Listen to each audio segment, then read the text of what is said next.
আসসালামু আলাইকুম গাইস। এই গরমে ঠান্ডা ঠান্ডা লাচ্ছি কার না পছন্দ, তাই আজকে আমি আপনাদের মাঝে নিয়ে এসেছি খুবই সিম্পলি ওয়েতে একটা লাচ্ছি রেসিপি।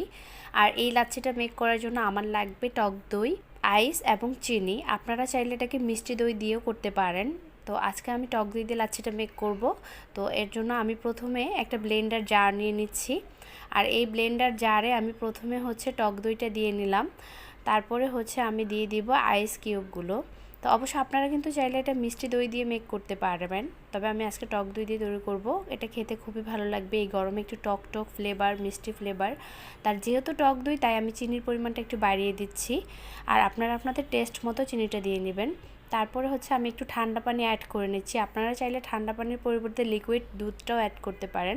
দেন আমি সবগুলো উপকরণকে একসাথে ব্লেন্ড করে নিলাম। এই যে দেখেন, হয়ে গেছে আমার প্রায় লাচ্ছি।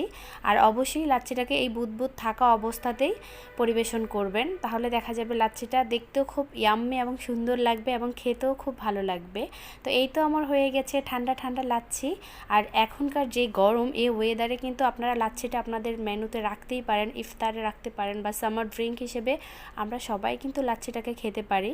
যেহেতু এটা টক দই এবং চিনি এবং আইস দিয়ে তৈরি, আর দধি কিন্তু আমাদের শরীরের জন্য খুবই উপকারী। তো এই ছিল আজকে আমার এই ছোট্ট একটা রেসিপি। তো আশা করছি আপনাদের আমার এই লাচ্ছি রেসিপিটা ভালোই লেগেছে। আর ভালো লাগলে অবশ্যই আমার পেজটাকে ফলো করবেন, আমাকে সাপোর্ট করবেন। আর আপনারা অবশ্যই এই সহজ লাচ্ছি রেসিপিটা বাড়িতে ট্রাই করবেন এবং কেমন হয়েছে আমাকে জানাবেন। ভালো থাকবেন। আল্লাহ হাফেজ।